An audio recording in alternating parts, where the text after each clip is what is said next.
संकल्प मिथिला मंच न्यूज द्वारा प्रायोजित संकल्प किराना एवं फूड आइटम, गुणवत्ता एवं सेवा हमारा उद्देश्य, फ्री होम डिलीवरी। बस एक कॉल, हमारे रिप्रेजेंटेटिव आपके घर। न्यूज में आपका स्वागत है। मैं हूं मनोज और बड़ी खबर बता दें, प्रधानमंत्री नरेंद्र मोदी आज जब एनडीए के पक्ष में भाषण देकर के यहां से स्पीच देकर के गए हैं, उसके बाद बड़ा असर दरभंगा के 30 विधानसभा में देखने को मिलेगा। तो मोदी मंच पर थे और उन्होंने बारीकी से ये बातें सुनी है, उनके भाषण को सुना है और उसके बाद उन्होंने कहा कि नीतीश कुमार के साथ ही उनकी सरकार बनेगी और नीतीश कुमार के संबोधन के बाद उनकी सरकार जो है बिहार में नीतीश कुमार ने बहुत ही अच्छा कार्य किया है, ये बात उन्होंने कहा है। उसके बाद उन्होंने कहा कि उज्ज्वला योजना हर घर में जो है सो मैं आपका हृदय से अभिनंदन करता हूं। 7-7 हजारों साथी अलग अलग इलाकों में डिजिटल माध्यम से भी आज हमारे साथ जुड़े हैं। आप सभी भाइयों बहनों को, आपके उत्साह को, आपके संकल्प को, बिहार के प्रति आपके समर्पण को मैं आज आदरपूर्वक प्रणाम करता हूं। भाइयों और बहनों, आज पहले चरण का मतदान चल रहा है।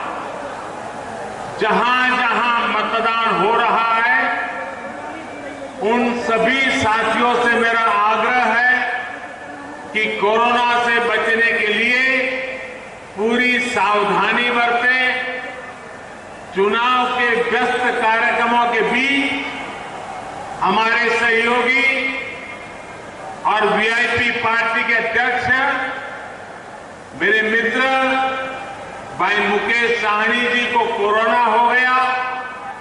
बिहार के उप मुख्यमंत्री भाई सुशील मोदी जी को भी कोरोना से लड़ना पड़ रहा है।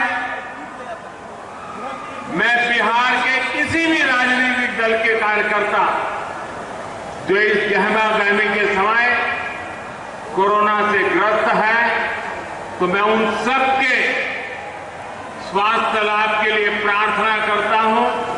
बिहार के नागरिक भी इस कोरोना के संकट काल से अगर कोई बीमार है तो जल्द स्वस्थ हो जाए, यही मैं प्रार्थना करता हूं। 5 लाख रुपए तक के मुफ्त इलाज की सुविधा देंगे।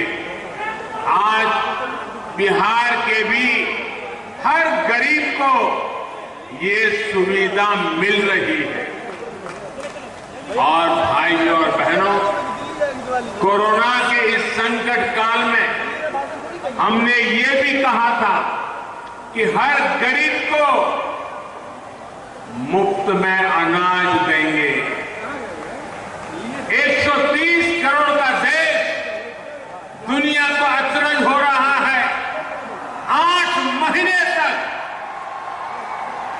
इस देश का कोई व्यक्ति भूखा न सो जाए, इतनी बड़ी व्यवस्था कोरोना के संकट काल में भी हम कर पाए।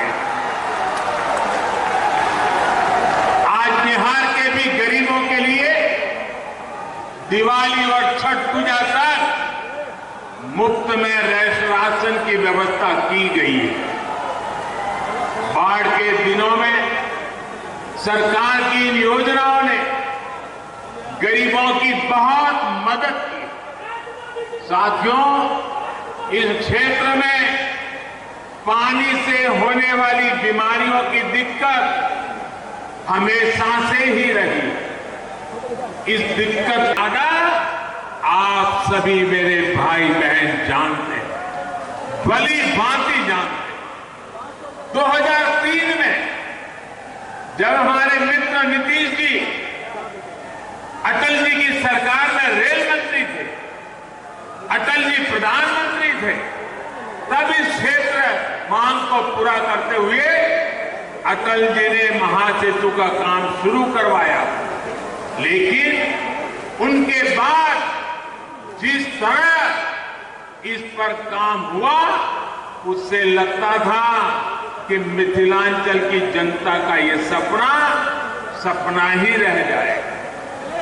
केंद्र में एनडीए की सरकार बनने के बाद और यहां नीतीश जी की ताकत मिलने के कारण कोसी महासेतु का काम कई गुना तेजी से आगे बढ़ा और कुछ दिन पहले ही मुझे कोसी महासेतु के लोकार्पण का सौभाग्य मिला।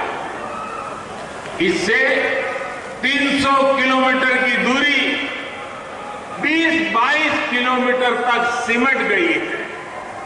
राज्यों को, हर किसी को लाभ देती है और युवाओं के लिए रोजगार के साधन पैदा करती है। बिहार के लोगों को, मिथिलांचल के लोगों को विकास के ऐसे ही कामों की रफ्तार बढ़ाने के लिए मतदान करना है। साथियों, बिहार के विकास के बिहार में जंगल राज लाने वाली ताकतों को फिर परास्त करेंगे। बिहार के लोग ये ठान चुके हैं, बिहार को लूटने वालों को फिर हराएंगे। बिहार के लोग ये ठान चुके हैं, इस प्रतिभाशाली धरती के नौजवानों को धोखा देने वालों को फिर हराएंगे। बिहार के लोग ये ठान चुके हैं, बिहार की महिलाओं का जीना दूभर कर देने वालों को फिर हराएंगे। साथियों, जिन लोगों की ट्रेनिंग समाज को बांटकर राज करने की हो, जिन लोगों की ट्रेनिंग कमीशन खोरी की हो, वो बिहार के हित में कभी सोच नहीं सकते।